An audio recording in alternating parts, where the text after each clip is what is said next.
헌법재판소에서 지금 취재하고 있는 한현희 기자 연결해서 현장 상황 알아보겠습니다. 한 기자 나오십시오. 네, 헌법재판소입니다. 네, 자 우선 오늘 결정 소식 자세하게 좀 다시 정리해 주시죠. 네, 헌법재판소는 8대 1의 의견으로 통합진보당의 해산이 결정됐다고 밝혔습니다. 헌재는 이와 함께 통합진보당 소속 의원 5명의 의원직도 박탈했습니다. 재판부는 정당 해산의 취지를 실효적으로 확보하기 위해서는 소속 국회의원의 국민 대표성은 부득이 희생될 수밖에 없다고 설명했는데요. 박한철 소장이 통진당 해산을 발표하자 재판정 안에서는 잠시 소란이 일기도 했습니다. 네.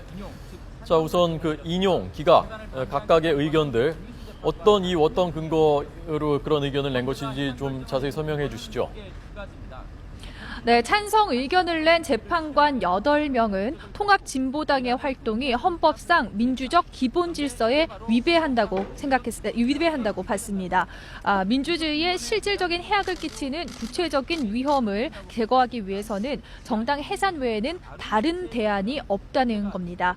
재판관들은 북한과 첨예하게 대치하고 있는 한반도 상황을 비추어 볼 때 이들의 행동은 추상적인 위험에 그친다고 볼 수 없으며 실질적인 해악을 끼칠 수 있는 구체적인 위험이 있다고 지적했습니다. 통합진보당의 주도 세력은 과거 민혁당과 영남위원회, 1심회 등에서 자주, 민주, 통일 노선을 제시하면서 북한의 주장에 동조하거나 북한과 연계되어 활동해왔다고 설명했는데요. 이들은 북한 관련 문제에서 맹목적으로 북한을 지지하고 대한민국 정부는 무리하게 비판했다고 덧붙였습니다. 특히 이석계 의원 등이 주축이 돼 활동한 내란 음모 사건은 통합진보당의 활동으로 귀속된다고 봤습니다. 네. 좀 전 말씀드린 유일하게 반대 기각 의견을 낸 김희수 재판관. 어떤 논리였습니까? 네, 유일하게 반대 의견을 낸 김희수 재판관은 정당 해산의 요건은 엄격하게 해석해서 적용해야 한다는 입장을 밝혔습니다. 통합진보당은 당비를 납부하는 진성당원의 수만 3만여 명에 이르는데 대다수 구성원의 정치적 지향점이 어디에 있는지 충분히 살펴야 한다는 겁니다.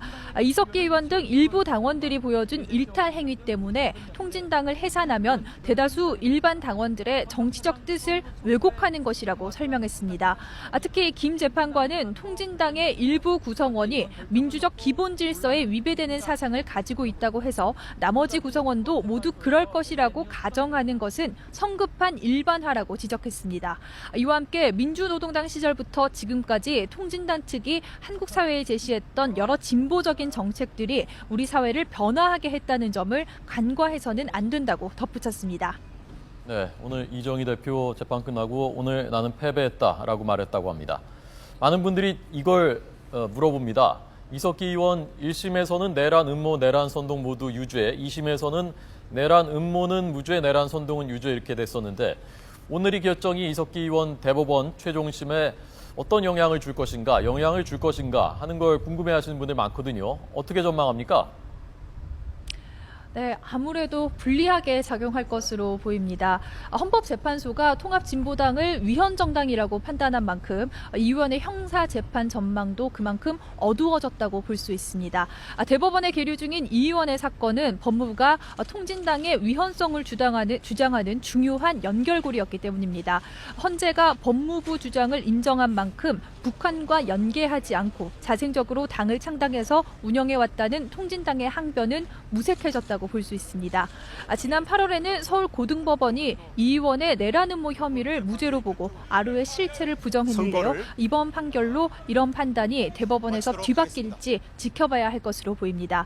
대법원은 어제 오전 전원 합의체를 열어 이 의원 등에 대한 상고심 심리를 본격적으로 시작한 것으로 알려졌는데요. 최종 판단은 이르면 1월 말쯤 내려질 것으로 전망됩니다.